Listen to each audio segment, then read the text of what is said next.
On va passer à la correction de l'exercice 2. Pour l'exercice 2, moi j'ai pas la règle sur l'écran, donc je vais le faire, je vais pas pouvoir mesurer les distances. Au mieux, je pourrais mesurer avec une règle sur mon écran, mais ça ne correspondra pas forcément selon les tailles de l'écran à ce que vous allez pouvoir mesurer. Donc vous allez juste regarder la forme finale. Donc on vous dit de tracer un segment AB. Okay. Je trace un segment AB. Là, de longueur 4 cm. Je place A à gauche, B à droite.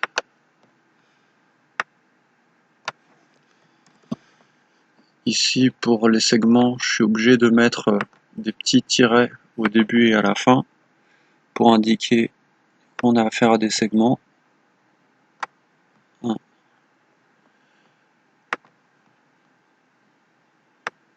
Voilà.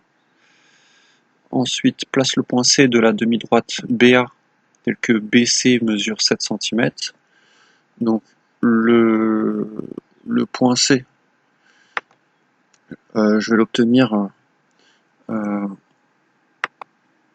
traçant en pointillé la demi-droite BA. Tac. Donc, je vais prolonger ici. Hop, je m'en sors pas.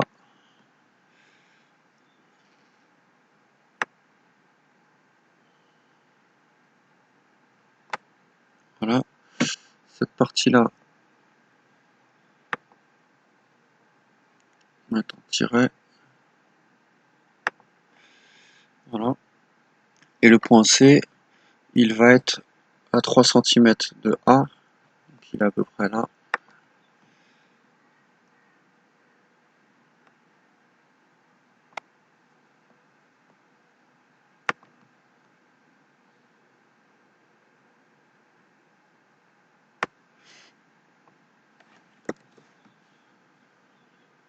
Ensuite, question C, construit la médiatrice du segment AC.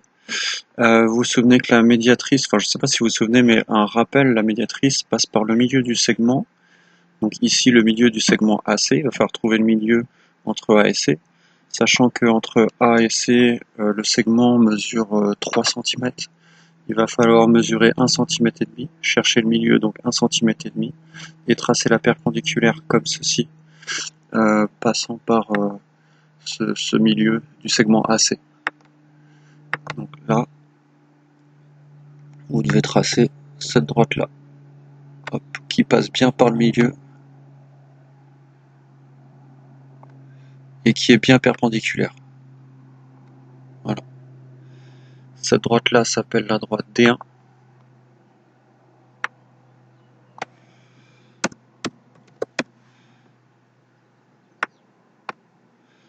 Je vais placer les codages. Codage de milieu.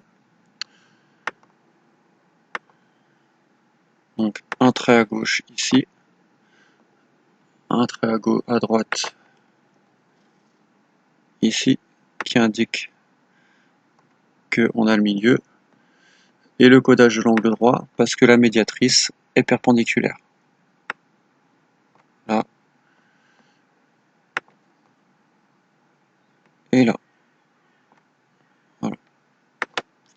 Ensuite, question C, place le point C de la demi-droite B, question D, construit la médiatrice D2 du segment AB. Donc on fait pareil avec D2.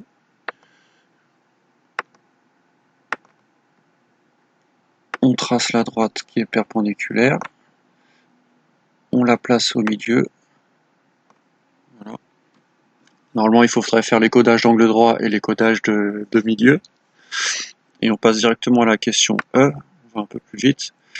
Que peut-on dire de D1 et D2?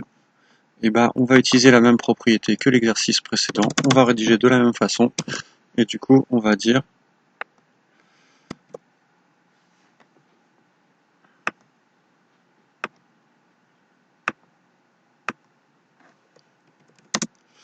on sait que, deux points, dans l'énoncé, ce qu'on sait, c'est que D1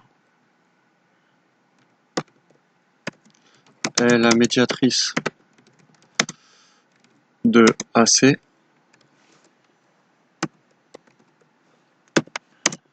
Et vu qu'on sait que la médiatrice, en utilisant la propriété ou la définition de la partie courbe qu'on avait vu quand on était il y a 2 chapitres, on avait vu que la médiatrice était perpendiculaire. On précise le lien avec le chapitre en cours, donc D1 est perpendiculaire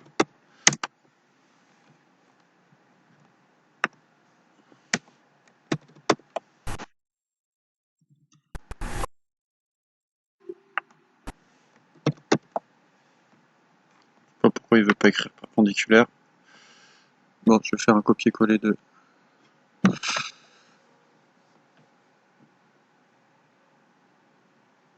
voici.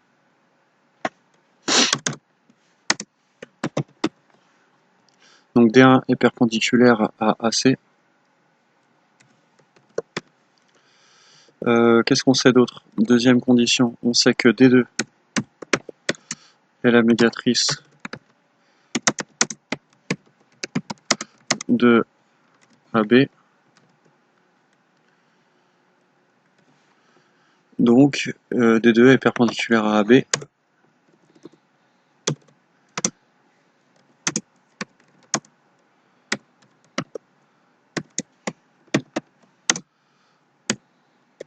Sauf que AB étant confondu avec AC, je vais préciser, donc D2 est perpendiculaire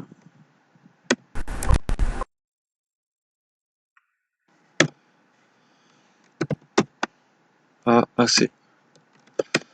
Je rappelle que tant que vous n'avez pas les deux mêmes droites ici, vous ne pouvez rien faire. Il faut absolument que ces deux droites-là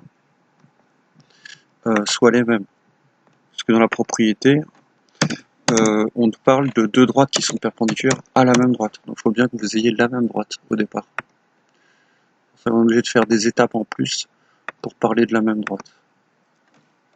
Or, propriété du cours, si deux droites sont perpendiculaires à la même droite, virgule, alors elles sont parallèles entre elles. Et dans le donc, c'est la réponse à la question.